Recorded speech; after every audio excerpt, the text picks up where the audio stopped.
Hello everyone, welcome back, and it's good to be out in the garden. I think it's going to be short-lived though, because this will probably be the last one of the season. I've got a lovely David Austin rose to plant, a bare root one, and I want to tidy around the borders of the lawn there. I want to just sharpen things up and just tidy out the borders before I plant the rose, and I'll share that with you later.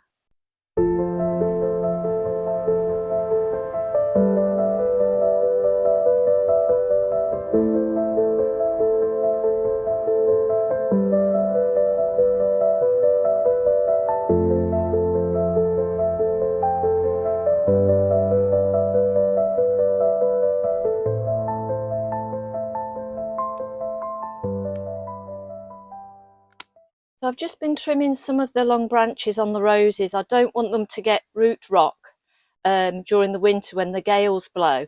And it just shows you how mild it's been this year, even though we've had a lot of rain. I've just checked the temperature for today and it's 12 degrees. And this one is Vanessa Bell. And I don't know if you can see that, but it's got aphids on it. And it's November. Can you believe it? And we did have a lot of slugs this year. More than I've ever seen before. That we did have a lot of slugs, but we have aphids in November. I just can't believe it. So that's the borders all tidied up now. I won't really be touching them now till next year, but it just leaves me with one plant to put in, and that's the David Austin bare root rose. And if you've never ordered one before, they will come in a bag such as this. The bare root rose will be in a plastic bag like this, and that's compostable. And also it will also contain a planting guide like that. And because it's bare root, I've ordered some mycorrhizal fungi to sprinkle on the roots, and that will probably cover 3 bare root roses. So I've only got one, so I'll save the rest. And now it's time to get planting. So now it's time for me to reveal my bare root rose, and this one is called Dame Wendy, and it has to be done, doesn't it, with my name being Wendy. But this one is named after Dame Wendy Margaret Hiller, and she was a stage and film actress. So it has to be done, doesn't it? Now, if you have your bare root, you need it soaking in water of a minimum of 2 hours. This one has been in this water for 24 hours. And where I'm going to plant it, which I've saved a space here, is this side of the bird bath. I'm going to try and be careful because I have got some bulbs planted around here. If I do come across any, I'll just move them over. And the idea is to dig a hole that's big enough for the roots without squashing them into the hole. So I'm going to put it this side. That side I've got boscabel. And the size of this rose is going to be about 2 feet high by 2.5 feet wide. And it's going to be ideal for this space. It's not going to cover the bird bath too much because I do like the look of the stone of the bird bath. And it's going to be a lovely choice. It's a lovely pink colour, medium-sized blooms, and it's going to be fragrant as well. So I think it's going to be ideal for this spot. And I've just dug up probably 3 little bulbs there that I'll plant once I've put the rose in. But I did leave quite a space because I knew I wanted to put the rose here. In fact, I've waited 12 months for the rose because last year when I went to order it, it was out of stock because you can only order it bare root now. And I've had to wait a whole year, and I nearly never got it this year. So I'm really pleased.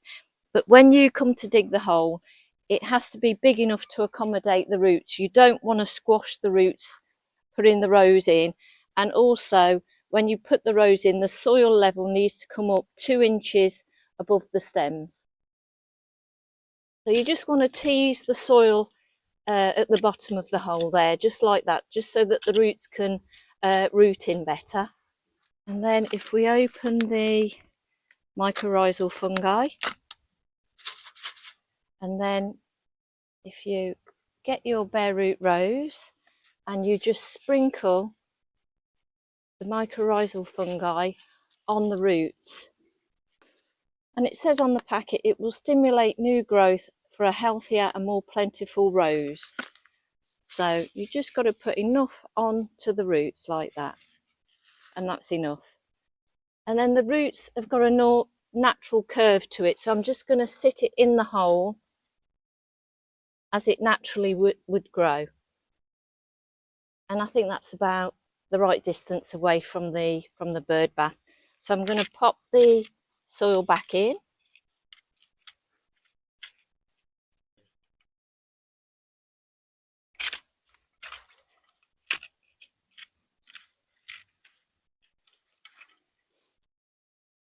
And you can press it in. You can use the heel of your shoe, but I'm just going to press it in firmly with the knuckles of my hand there. Our friends the worms.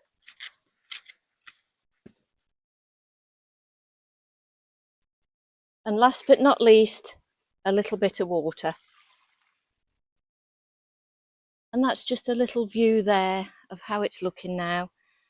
And that's Boscobel over there.